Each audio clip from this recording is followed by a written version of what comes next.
Jack is back. The one we like, not the one we don't like. Jack Quinn returns to the ice, and we have some conversations about him coming up here on the Locked On Sabres podcast. Your Locked On Sabres, your daily podcast on the Buffalo Sabres. Part of the Locked On Podcast Network, your team every day.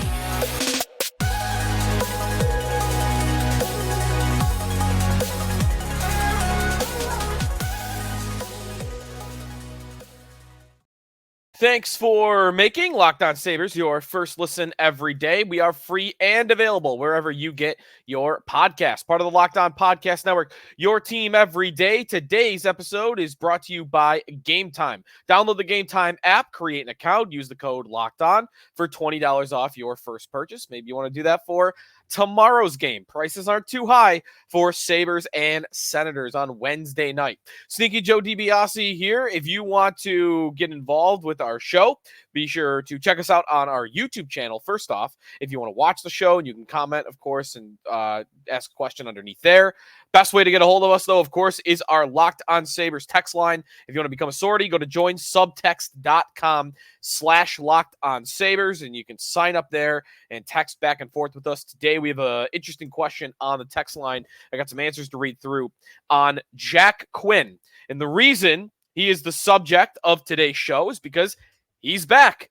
Don Granato dropping that bomb a little bit earlier today on the WGR morning show that I am a part of, and he offered it up like he was ready to tell us. I mean, bad job by me not thinking to ask him if Quinn was getting closer to a return so that he could tell us that he was going to be back on the ice, but he was just itching to say it, and he did it himself. And Quinn was on the ice and playing on a regular line. So we'll talk about that. I want to talk about Quinn for the long term because I think he's an interesting player to evaluate, given that he's such an unknown, but you also have to feel very excited about his potential, given that he's given you a lot of signs that that's coming. Also, on today's show, there was a clickbaity, triggering Sabres Senators article written in Ottawa that essentially claimed that the Sabres are not someone that the Senators should copy. But the way it was tweeted out, a little triggering maybe. I got two thoughts on that article that I'll tell you what it says. Bruce Garrioch from the Ottawa Sun, a little bit later on in today's show. You know I like to take my shots at Ottawa, so I'm not going to hold back on that. Before we get to all of that, though, Quinn, back on the ice and getting a regular line. Full participant, the Sabres called him that. I don't know if I've ever heard full participant in hockey. It's usually a football practice lingo that you hear. But Quinn was on the ice, and he was skating with, the three stooges out there. I don't mean that in a, discriminatory way. I think they are great together. Dylan Cozens, JJ Peterka, and Jack Quinn. All together, once again, the best line the Sabres have had all year. Some amazing stats on Jack Quinn this year for that line. They are not like per 60 minutes, total goals scored for each line this year.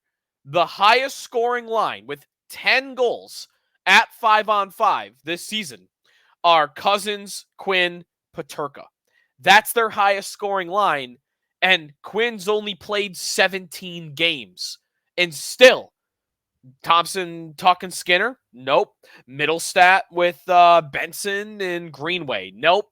None of the other combinations. No other combination outranks Cozens, Quinn, Peterka for goals scored this season. And again, it's incredible given that Quinn's been gone for almost the entirety of the year. I really would have loved to have seen him stay healthy once he got back from that injured Achilles. Luckily, he didn't re-injure the Achilles. By the way, the fact that he is fully participating makes me guess that Friday against New Jersey is the most likely return date for Jack Quinn. But could he play after just two practices, a full one on Tuesday and then a morning skate on Wednesday? Maybe there's a chance. I don't know what the injury is.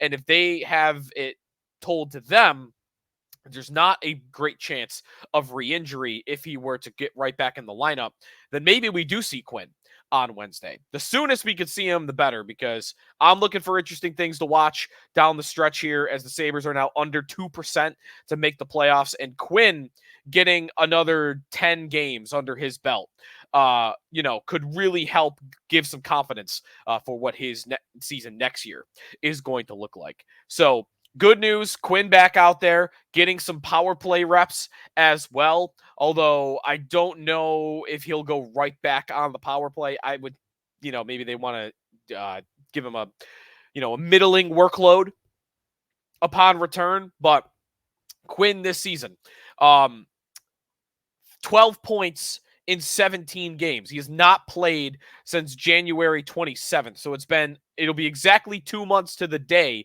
on Wednesday against Ottawa.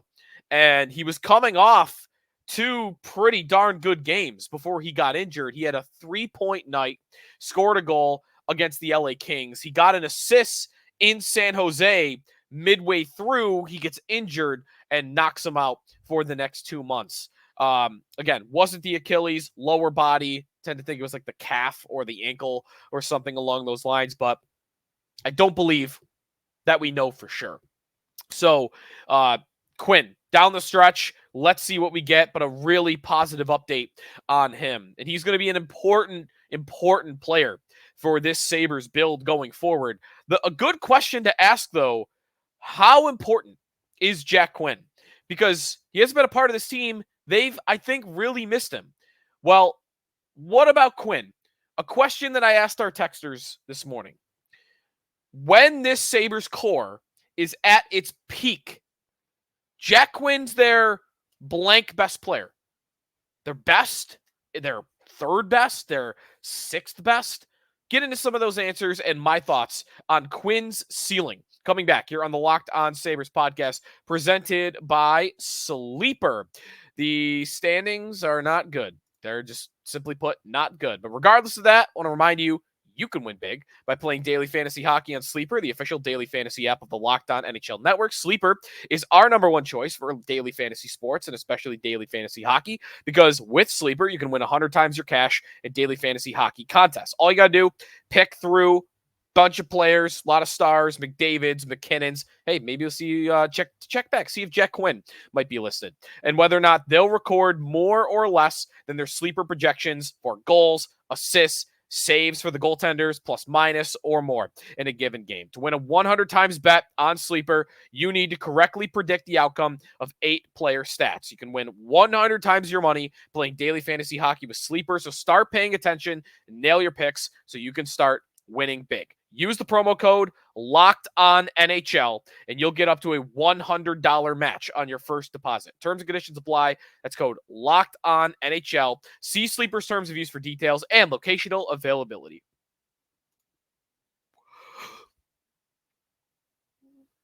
Back here on the Locked On Sabres podcast. Thanks for making us your first listen every day. Be sure to make your next listen Locked On Sports Today. Are you sick of all the yelling?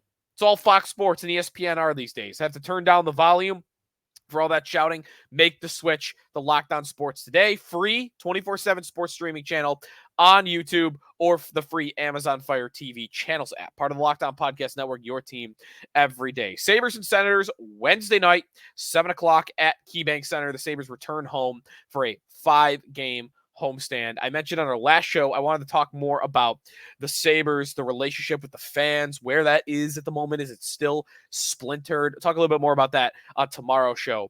Jack Quinn's return kind of hijacked the topic for today, and that's for good reason. I mean, this is something to feel good about. This is something to be interested in down the stretch, and it's a player that is maybe easily forgettable because of the injuries this year. I know he's kind of always been that for me. I don't really have a good answer as to why, but I definitely don't think of Quinn right away when I'm thinking of the Sabres core, when I'm thinking of their most important players. I mean, hell, on this show, maybe a month ago, a little less than a month ago, I went through like, okay, who is a part of the Sabres core? And if you go back and listen to that episode, I don't think I mentioned Jack Quinn one time. And that's wrong to do. I mean, again, I don't know why I'm doing that personally. Maybe you might, if you're doing the same thing, maybe you know why. Maybe it is just the injury front, but I think I was doing that even before. I don't know what it is because he's got all the chops to be one of the best forwards on this team when they are at their best, when they are hopefully a consistent playoff team and hell, a Stanley Cup contender at some point. I think Quinn has the ability to be one of their best players on a team like that. I mean, this year, it's only 17 games, so, take it a little bit with a grain of salt, but points per 60 minutes at 5-on-5 this year. Number one on their team with 2.97, almost 3 points for every 60 minutes of ice time that he gets at even strength. It's Jack Quinn. I mean, the next closest on that list, he's at 2.97, and again, no limited sample. JJ Peterka, 2.37. Alex Tuch, 2.28. Middlestat, 2.28. Skinner, 2.25. Thompson, 1.64. I mean, we are talking about a massive gap between Quinn and some of these other guys. Shooting percentage, 18% at 5-on-5. Like, some of his numbers in a limited amount of time. Listen, you might say, I kind of want to throw that away because it's only 17 games. But I will give Quinn this. You might think it was harder for him in those 17 games. That the numbers that he had are even more impressive than otherwise because he was coming back from an Achilles injury. He did not have a preseason. He did not have a training camp. He did not have a long ramp up to when he got back into action. He got in there a lot colder than his teammates, and he still had production like that. So I was very impressed with him earlier in the year. I thought that he's looking to me like a player that is becoming a lot more than I would have thought he was when they drafted him. When they drafted him, and if you remember back, that was a pick that not a lot of people like, and I take a lot of my cues from the guys that are in the know on the NHL draft, that are watching these prospects day in and day out, and a lot of those people thought the Jack Quinn pick was a reach. Now, Kevin Adams did not. His analytics department did not. So they picked him above Marco Rossi, which was a controversial decision at the time. And they have been rewarded in that, I think, because Quinn at the time was thought of as, all right, this guy is going to be a goal scorer. He's got a great release. He's got a great one-timer. He's got that little toe drag snapper that you've seen him pull off in the slot a bunch of times for the Sabres. He was doing that at juniors, but not a fully well-rounded player overall. And then when I see Jack Quinn, I see a guy that can penalty kill, that made a decent defensive impact. I see a guy that does have that shot, but I see a guy that has a lot of great offensive capabilities. His hands are there. I think his ability as a playmaker is on display, and that's not something that I would have thought that he was going to be a great player at, and I think I see it in there for him to be a big assist guy. I see a well-rounded hockey player with Jack Quinn, and a dangerous one in that they could have used all season long, shooting at 13.5% in just those 17 games. I think Quinn is definitely primed to be in the top 6 for this team for eternity, as long as he's here. I think I'd be surprised if he wasn't that player for them long term. So, but that leads to the question, like, well, okay, what's the ceiling? Because again, he's forgotten about, who do we mention right at the top? Guys they're going to be counting on for years. Tage comes up, and Cousins, of course, because they're the centermen, and Tuch comes up. And I think Zach Benson has thrust himself into that conversation, of course. Sometimes the other prospects, Peterka. Well, what about Quinn? What's Quinn's ceiling? What is Jack Quinn on a Sabres team that someday is great? Is he a lower level top 6 guy? Is he the 5th or 6th guy in the top 6? Or is he on the ice? You're down 1 in a playoff game. I know, a playoff game. Imagine that. Down 1 in a playoff game with the goalie pulled in the final minute. Is Jack Quinn on the ice? Is Jack Quinn on the ice right now? Because I might want to think he is. I might want to think that he is going to be one of those top 4 forwards. I mean, that's the exercise, right? For that specific scenario, you get your 3 forwards and an extra skater and 2 defensemen, I'd assume. You got 4 forwards out there. I think Quinn is one of their 4 best forwards. And I think he might already be that once he gets healthy. That was the question I posed to our texters. And a lot of the answers I got, I saw anywhere from 2nd to 6th. No one had him lower than 6th. So I'm glad about that because I would have a strong disagreement with anyone that says he's not going to be a top 6 guy. But 2nd, 3rd, hard to say. Obviously one text said hard to say since he got injured. Pre-injury, it's a 2nd or 3rd, 4th. Not necessarily core yet, though, I guess. I guess 3rd is where I would land. I think he's probably below Thompson. I still might want to say he's below Thompson. One thing I'll mention about Tage very quickly here, and maybe we'll talk more about this in the future. I've been wondering about his skating and how easily he gets taken off the puck, and we've all been wondering if he's been injured. Don Granato told me and Jeremy White this morning that Tage has been dealing with more injuries than people know, and he specifically mentioned a back injury that he missed a game with earlier in the year. So I know we already knew that there was a back thing for a minute, but the fact that he thought to mention that even here late in March, back kind of makes sense, I think, for Tage.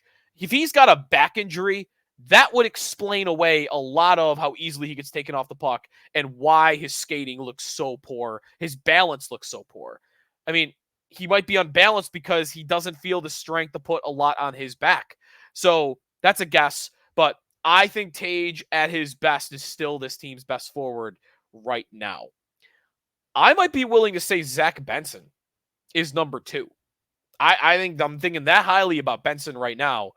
And then I think the 3 guys that are line mates, Cousins, Quinn, Peterka, any of the 3, pick your favorite. I think I would listen to any of those 3 being your 3rd guy.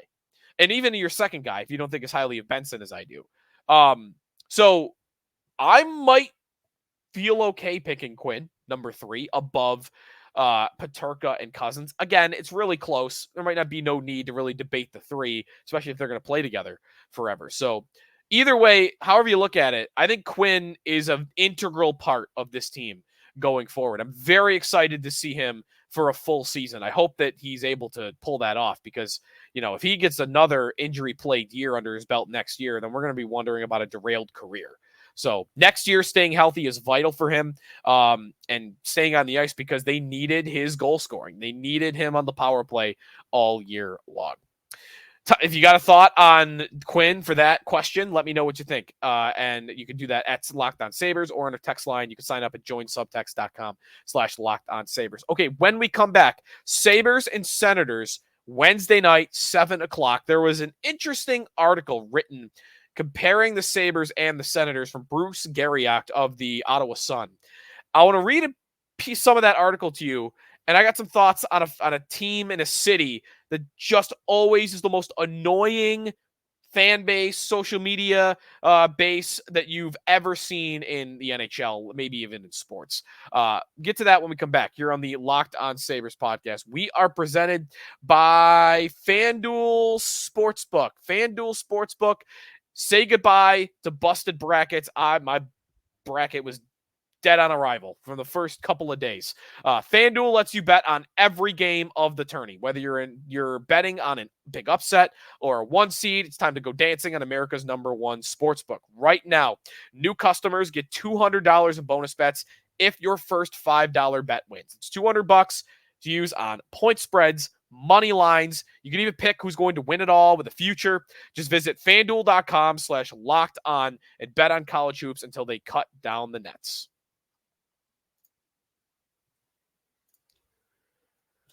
All right, wrapping things up here on the Locked On Sabres podcast. The Ottawa Sun's Bruce Garriock wrote an article on Tuesday that triggered some Sabre fans. And you know what?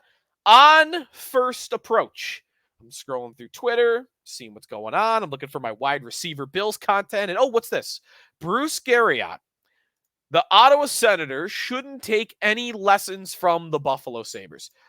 Okay. Don't like how that looks. Ottawa triggers me. They are my, they are where I get illogical. I'll say it right up front. I can't stand Ottawa. And it's not even necessarily the team anymore. I mean, of course, I hated that team when I was a kid. It is just the most insufferable fan base ever. I don't understand them at all. Why they are so insufferable about every little thing at every point of the year. It could be about Jake Sanderson and Owen Power comparisons in July, and Ottawa is going to drive you nuts with saying just the dumbest stuff you've ever seen in your life. So the Senators, okay, shouldn't take any lessons from the Sabres. Who first look is what? Who are the Senators to say that?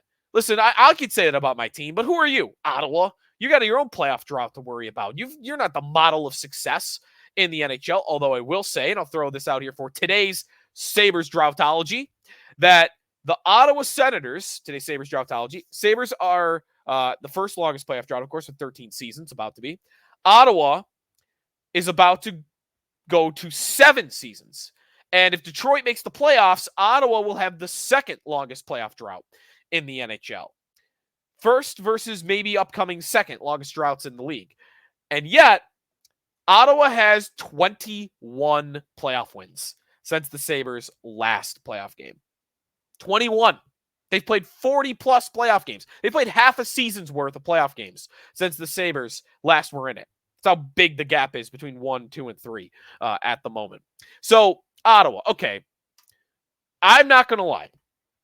Read through some of this piece. Like, is there anything really that Bruce is saying that's wrong?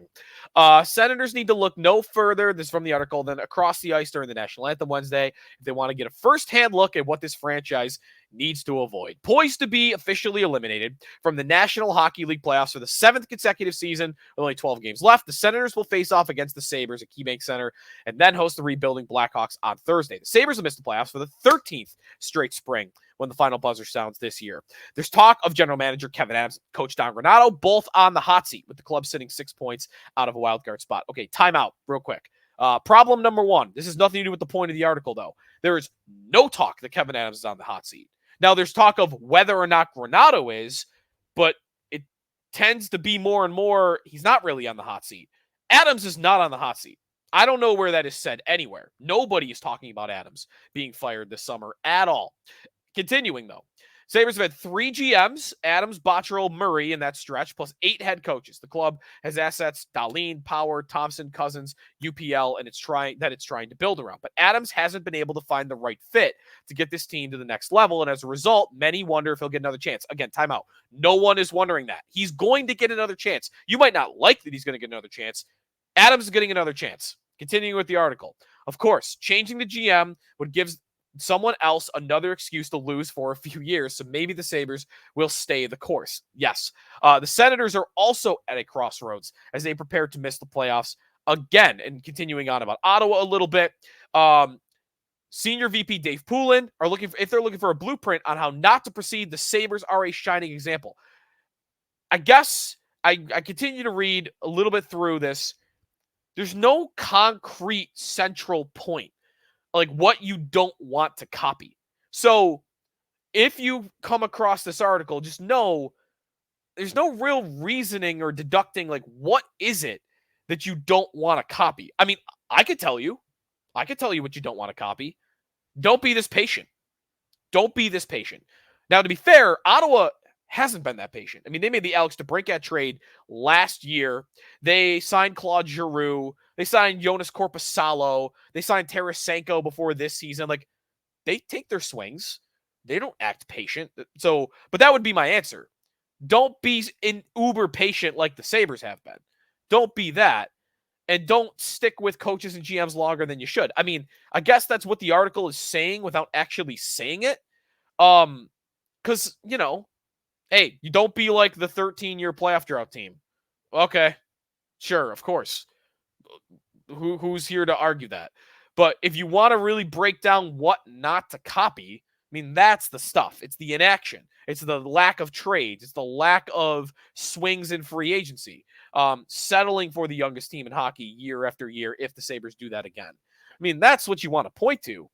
Again, the overall sentiment of the article, though, when you read it or you see it as a Sabre fan, is Ottawa, who are you to talk? going on. The Sabres have actually finished. This is going to be the third year in a row the Sabres will finish above the Senators in the standings. If the Sabres have one thing going for them, it's that they could be Ottawa. Because Ottawa takes their swings. Ottawa has bad contracts. Ottawa's traded picks and prospects. They've gone in, and they're 9 points below the Sabres. Okay, you want to feel positive about the Sabres right now? I'll talk with them a little bit more about this tomorrow. If you're looking for something to feel hopeful about for the Sabres, just think of it this way. The inaction has led to this. Ottawa's taken their swings, and they stink, and they're worse than the Sabres are. The Sabres haven't even really taken swings, and 3 years in a row, they're going to be better than the Senators. That's got to feel bad if you're Ottawa, and I guess that can make you feel a little bit okay if you are a Sabre fan. So don't take any lessons for the Sabres. Okay, I guess, but again, you had a triggering article that was maybe designed to bait Sabre fans in, and then there was no real point made about what you don't want to copy. So interesting article, just to kind of compare the two teams. But again, I'm looking for more what is really the thing that you don't want to do if you're Ottawa. My thoughts on the Senators very quickly before we get out of here. I think if you're Ottawa, you just kind of got to run it back. And if you're Ottawa, they're kind of going down the Jack Eichel path, I think, with Brady Tkachuk. They are maybe at year 4 of the Eichel timeline. They are at the point where we got with Eichel, which was, 2 years before they traded him? And that was other markets and national blog/sites writing and rumoring, hey, what would it take to get Brady Tkachuk out of Ottawa? What would it take to get Jack Eichel out of Buffalo? And for a year, you had Sabre fans, and now you have Ottawa fans doing the same thing with Tkachuk, just screaming at those people. They're never trading him. Stop talking about it. They're never, ever trading him. Usually what comes after that is more serious worrying about whether or not the guy's going to ask to be traded. And if I'm Ottawa, that's where I'm at next year. I'm thinking the same, and this is not a good place to be. I mean, obviously the Sabres, it went horribly wrong. Maybe that's the blueprint you don't want to copy. Don't let your star ask for a trade because you can't get him near the playoffs. That's what you don't want to have happen. That's the point that needs to be made here. That's what you don't want to copy. And if you're Ottawa, Brady Tkachuk, he is the captain of the team, but so was Eichel.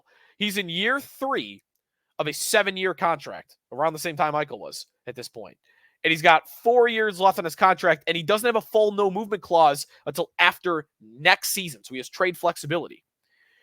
If you're Ottawa, you better be good next year, because the noise is going to get turned up from like a 4 to an 8 and then an 11 on Brady Tkachuk trade rumors, getting rid of your best player, because that guy is going to be 25, then next year's offseason, 26 years old.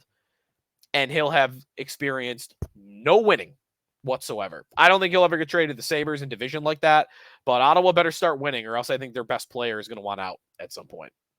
All right, timeout, or that's it. We'll timeout for the day, I guess. That's going to do it for us today here on the Locked On Sabres podcast. It's Sabres and it's Senators on Wednesday at 7 o'clock.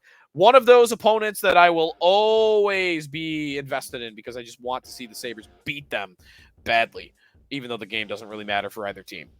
You got Red Wings and Capitals Tuesday night. So I don't know who you're rooting for. It's just probably a playoffs game for the two teams. Whoever wins the game is going to get a giant increase in their playoff odds. So really nothing can go right for the Sabres tonight on the out-of-town scoreboard, unless, I guess if you get regulation for the Caps, that is probably what you would prefer. That's going to do it for us today here on the Locked On Sabres podcast. Thanks for making us the first listen every day, part of the Locked On Podcast Network, your team every day.